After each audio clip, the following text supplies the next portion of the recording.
Good morning. I've been playing around some of this Flint River. I've been working Flint River probably for over 30 years. Had a friend by the name of Nick Baker lived in Albany, Georgia, and they dig ditches and stuff. He used to get it for me all the time. And then they built a recreational area or something. I don't remember what it was, a swimming pool. And this was years ago, and they dug a real deep ditch draining into the Flint River. A guy by the name of Joe Eddington. Joe's been dead a long time now. He would drive all the way from South Carolina, which you think that's pretty far, but it's really not. And he would haul it out by the dump truck load, literally dump trucks. He had it stacked probably 20 foot high in his backyard. So the prettiest honey-colored, translucent Flint River you have ever seen in your life. I mean, absolutely unbelievable. But anyway, what this video is about, I got a piece of Keokuk here. And I just like fooling with making stuff out of rough rock and spalls and stuff like that. I've never liked working solid stuff. I never will. I work it. I make a lot of knives out of solid slabs because I'm in a hurry. And I get an order for them. That's what the customers want. And I do it. But personally, I'd just rather take a piece of flint and hammer out a knife like this rather than do it out of a slab. But what we're going to do here is we're going to make a point from start to finish. And I hadn't decided on which type we're going to do yet. I don't make very many points. I've made a couple here lately on my videos, finished points, but we're going to work this Keokuk and see what happens. So far, as I've been hitting on it, I think it needs a little more temperature on it, but we're not going to worry about that because I've worked it raw before. But some of the higher grades you can work raw without much trouble, but boy, this lower grade stuff will give you fits if you try to bang on it raw. So anyway, we're going to hit right here, and this thing's wore out. It's not accurate anymore. I don't know why I picked it up. I just noticed that. So I'm probably going to be using my copper bopper most of the way through. That's the results I get from that. That's what I should have got from that billet. But I hit in that groove. When I hit in that groove, I didn't get any power. Boy, that would have been a pretty flute channel, wouldn't it? Look going down through there. Man. I actually flute a lot of points freehand like that. Man, that was a long time ago.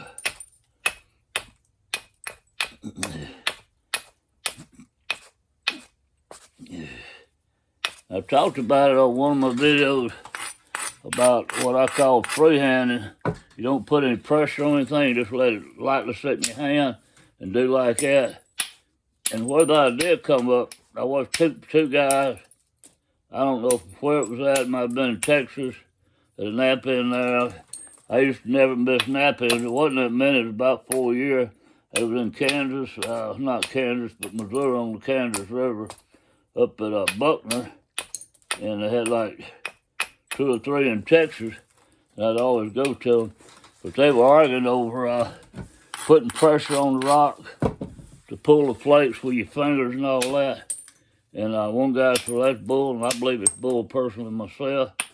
You know, if you believe it works, that's great. I mean, that's just, I said personally myself. Everybody has their own opinion. But what the guy was saying is that if you do that, you can also cause it to break. And you're risking a chance of breaking it. And what he was talking about, if you tie this rope, if you could glue it some way to a string where it could hang, and you hit on it, you would probably never break it because it swings away from the shock. But also, and I know it's some crazy talk, but I think about it a lot. And I was listening to him when he was talking about it. He said,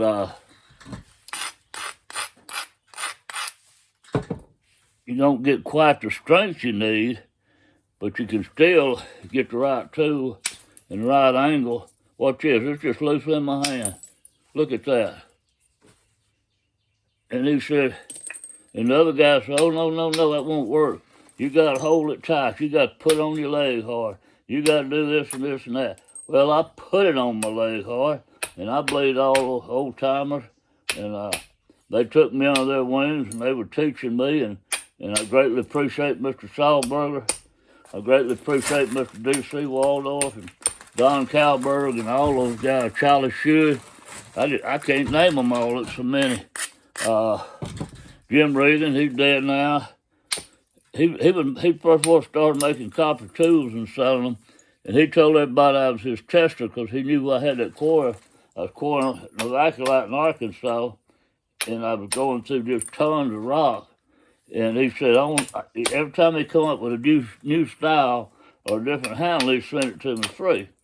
And he said, and he'd tell people that I was his tester because I broke so many rocks and it held up. I've already gone through all this, it's still holding up. So anyway, I held it tight like this, gripped it tight. That one went right there. Reason why it went there, that's the way it was set up. It was a dip there. I knew it wasn't going to go no further no matter how hard I hit on it. So I squeezed and I did all the things they're talking about. And then this guy by the name of Ivan Emil or something like that. I think he was from Clovis, New Mexico, or somewhere out in that area. He was a preacher. And I watched them flute points without a jig or anything, and they weren't doing nothing but just setting it on something hard right there and hitting it. They wasn't squeezing or binding or anything like that. So anyway, the more I thought about it, I still didn't go along with it. I still stuck with my old ways of doing things. Probably broke a lot more points than I should have. But, and you never hit on the end. Oh, no, that was a no-no. You never do that because you're going to break it in half. Well, eventually they said, well, you can do it, but you got to have it anchored, and you got to squeeze it real hard. You got to do this and do that and hit it certain ways, and bind it and all kinds of things. So I never hit a rock over the end. We always seen it coming from the side. Oh, we hit it on the end first. That was the other deal. Thin your base first. Then you don't have to worry about breaking, and then you got a thin base. So we went along with all that. Well, after about probably 40, I don't know, not that long. I stuck with it for a long time. After about, that's when I started hearing all this stuff. About 5-10 years ago, I got to thinking about all the people they said were crazy in their ideas and everything. And I got to see some pretty good nappers out there that were beating us big time. And I got to watching them and come to find out a lot of them were doing what we were doing. They were doing things different. So this is what this video is going to be about. We're going to try to thin some points down real thin. Maybe help you out. So right now I'm going to try to run a flake across that. I didn't do nothing but just hold it right there. I had no pressure at all. Just had my finger over there. So when it went down, it would hit my finger. Finger wasn't even touching it. I got to run this out where the flute channel I hit dipped into it real deep. That might be a problem. I had no idea it was going to run that far and dip in that deep. Got the bevel my edge here. I'm trying to hit on a round, like a golf ball, round surface.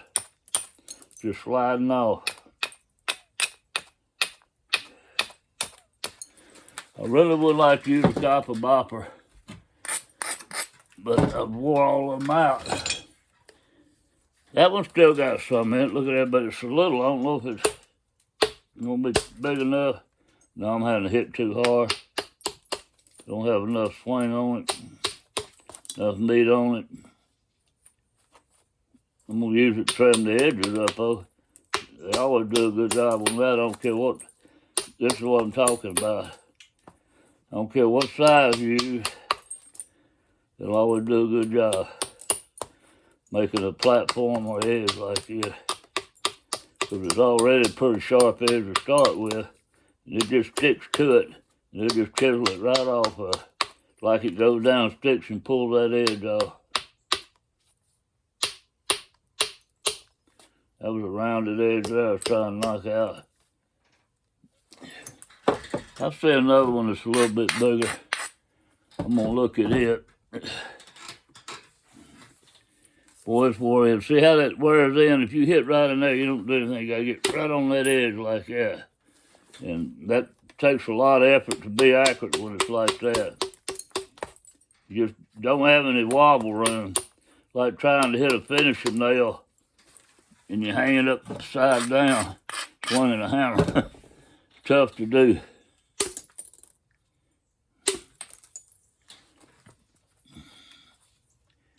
I don't know what we're gonna make here. I have no idea.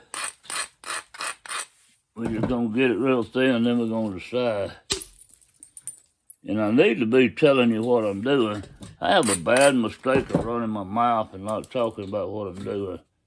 I apologize, y'all. I get something on my mind, I need to go start talking about it. Okay, let's look at this thing. Let me see what we got up here. We ain't got much of nothing to mark with. All right. We're real low right in here, but we got a ridge running this way. We got a ridge running this way. So what I'm gonna do, is try to get on this ridge.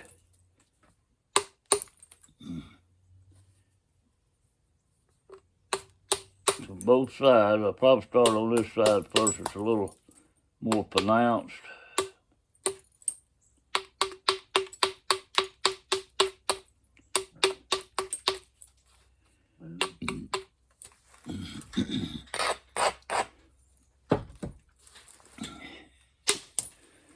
I just barely held that and it went right to there, took that out. I don't even have to worry about the other side. This is the perfect size bopper for this. The only problem is it's wore out.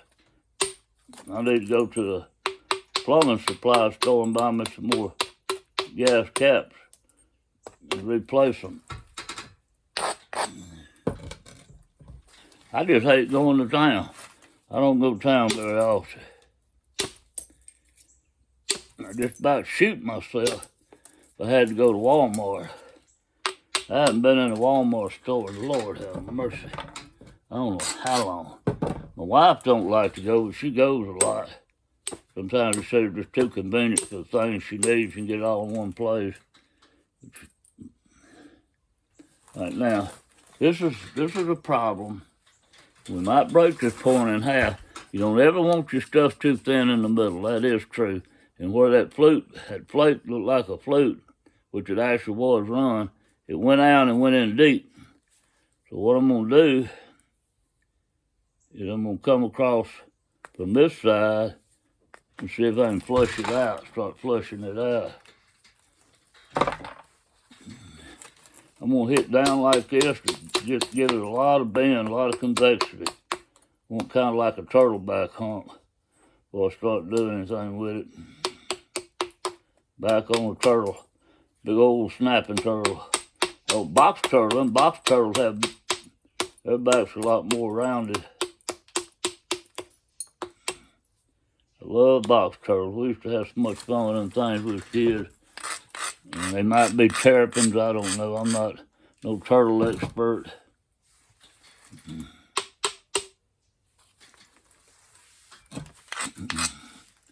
I'm going to try to run this right across there and see if it'll blend in. And there again, I'm just sitting there holding it loose. I can take my thumb off if I can hit it. Look at that.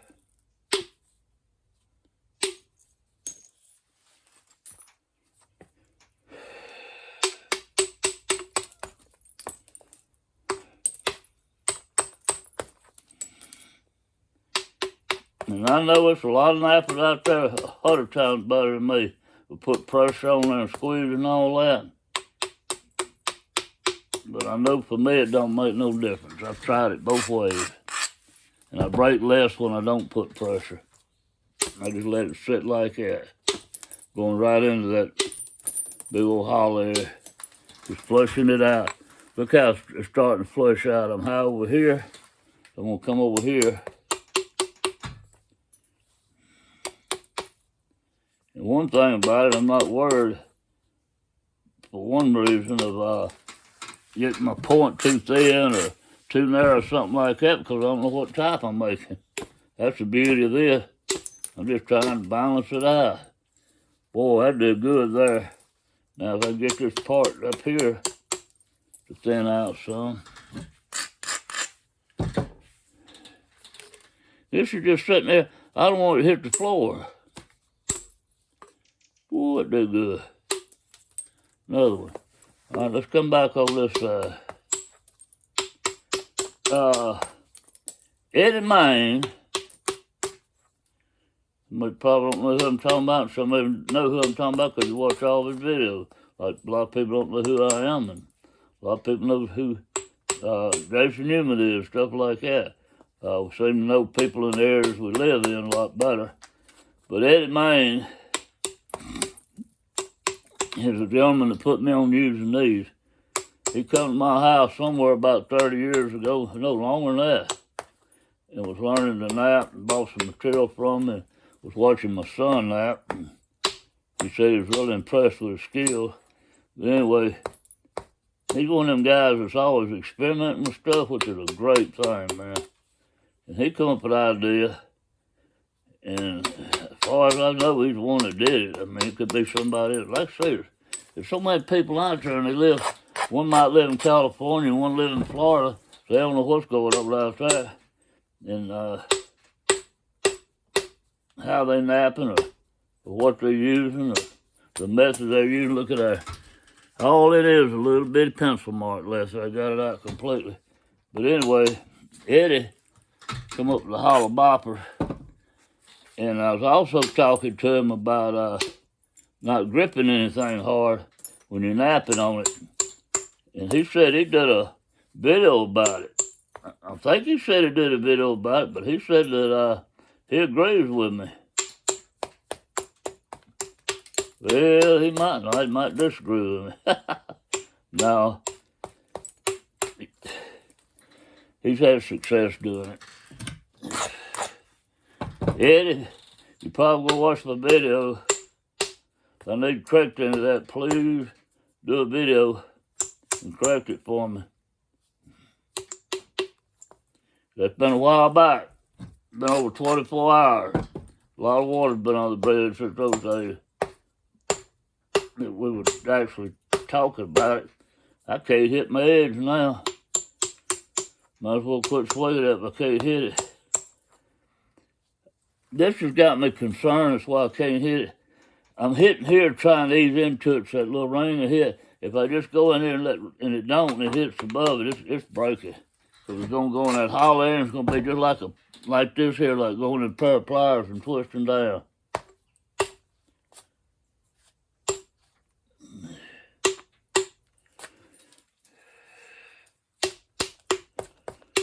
And I'm trying to hit this way too, instead of straight in.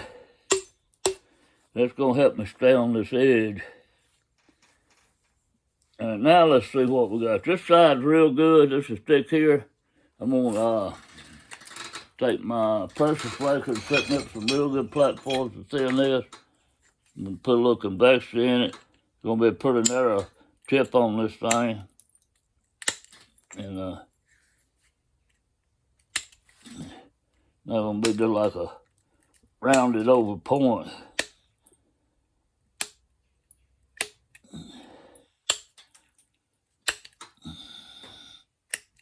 I'm thinking maybe put a little pine tree.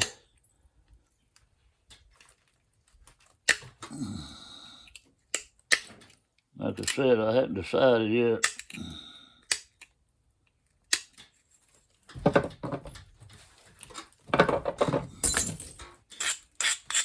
Y'all ever had what I call a drop day where you drop everything? I bet I have dropped 9 million things this morning. As long as I don't drop my pants, I guess I'm all right. Well, I got these suspenders on.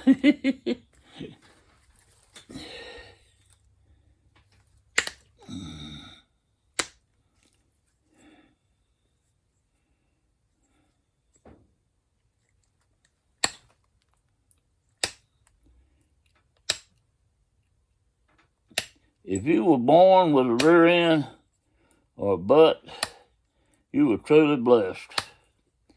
If you get fat and you get one of these on and you can't get your pants up here and you ain't got no butt, I'm just like a frog. I got a hole in my back. It's just straight. It go whoop. It's gonna go right on down.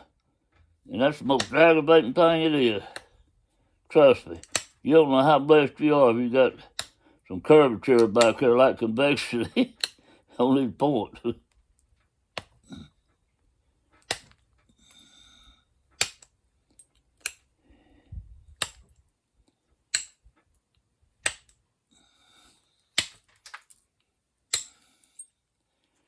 I'm just trying to make me a good rollover edge because now I'm getting to a part where I don't want to mess up with this billet here. I'm going to try to use this one.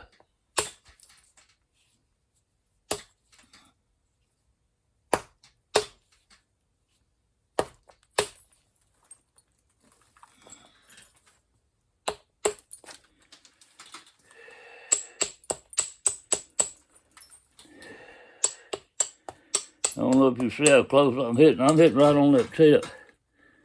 Anyway, that turned out pretty good. So let's see what we got on this side. All this go pressure plate grade. I might come back and knock some more. But we need a little thinning in this area here. We got a ridge running right here we need to work with. And thin that area.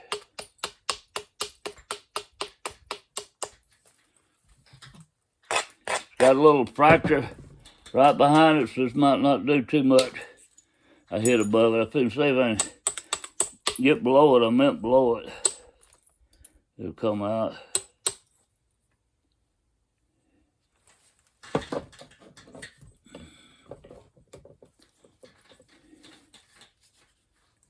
And I might run a fluting channel down this side where I just straighten that one out and hoping it don't dip in and it'll feather it out even more. It's sort of like you take a chisel and gouge a big scoop out of your wooden floor and you're trying to level it back up. So the flute channel went through here and it went in, but this went and took it out. But this is high now. So I'm going to try coming down this way and hope it'll feather over that. And if it don't, I'll go the other way. Now watch this. I'm just laying it in my hand. I'm going to put my thumb on it. Went right into there, and there's a little booger there that stopped it. The booger was right there, so I'm going to come across this way. There we go. Boy, a few days ago I was doing a video here and I keep that door open. I keep that door open over there so the dust will get out of here, and I got a fan blowing most of the time, blowing it out. But there's a daggum chipmunk singing or barking or whistling or whatever. You know what I'm talking about, them striped ground squirrels and chipmunks. And oh my gosh, he was driving me crazy. I didn't think that video would pick it up. You could hear him on that video. I've had several people comment about it. Say, you got a chipmunk barking in the background. I said, yeah. I said, he stays excited. I don't know what's going on with him.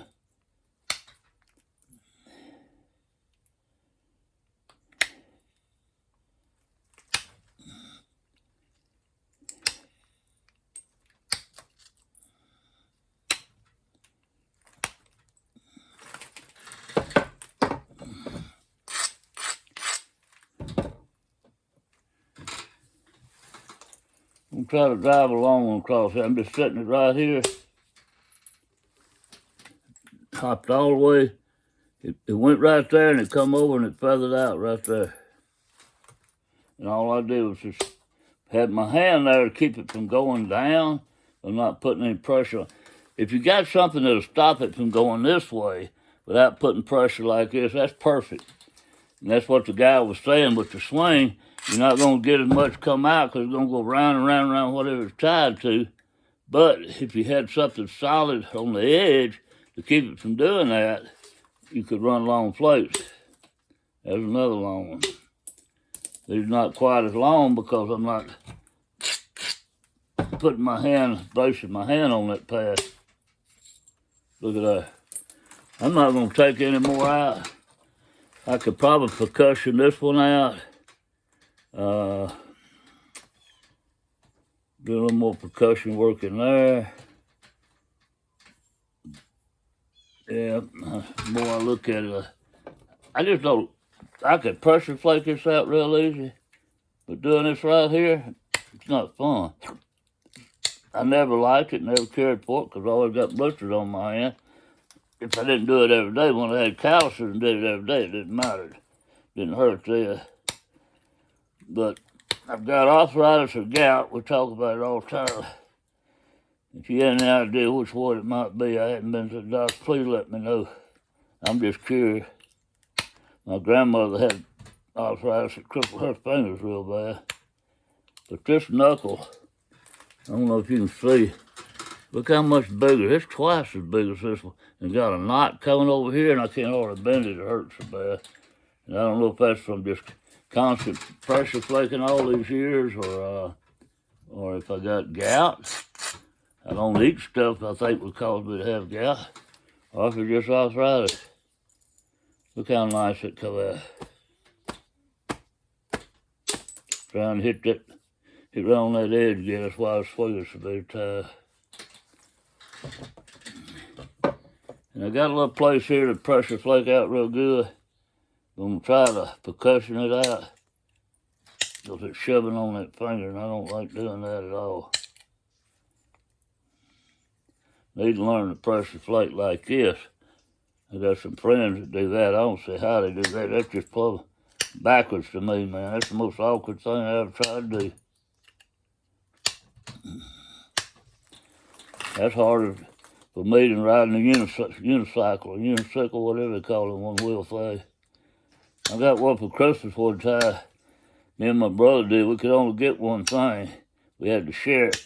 And we decided that's what we wanted. And oh my gosh, was that a mistake. I never hated anything so much in life as I did that thing. I would fall so many times. We would get in the hallway and put our arms out on both sides to keep us from falling, and we were still falling, bust our butts. We never did learn how to do that thing. But my baby brother, I don't think he was born at that time. He got one when he was a teenager. They moved to Florida, and he bought one when he was a teenager down in Florida. And man, he could ride that thing like a professional. He'd just about go up steps with it. I think he could. I think he could hop it and go up steps, if I remember right. I know he could do some good tricks with it. Yeah, again, that's been too long ago to remember. He was like 12, 13 years old, and shoot, he's probably pushing 60 now.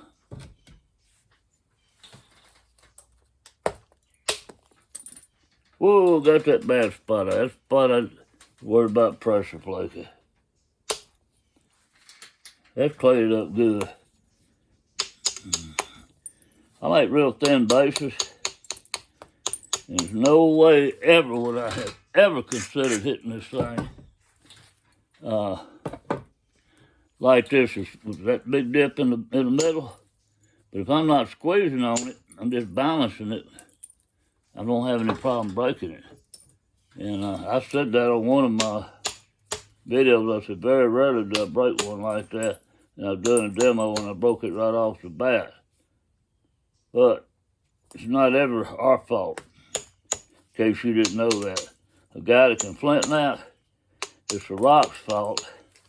And it had a crack in it, or it had a quartz crystal in it, or something. We can find some kind of reason to blame it on that rock. That poor rock is blamed for everything. And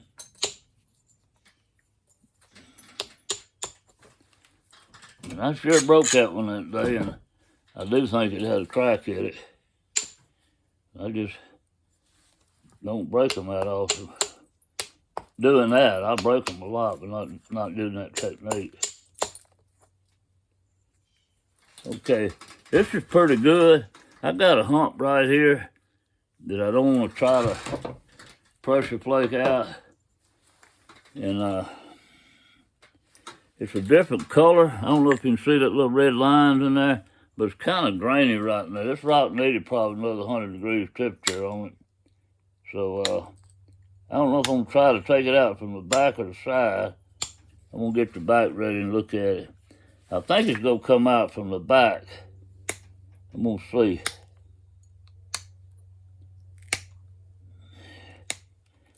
I know it's a higher risk of breaking it in the middle going from the back as we was talking about, but I don't have that big of a breakage percentage doing it this way. There we go, went right out of there, look at that. Okay, I'm gonna go to the house and get me a bite to eat, and I'm gonna come back and we're gonna pressure this thing and pressure flake it and finish it and make a point out of it. Hope y'all enjoyed this part.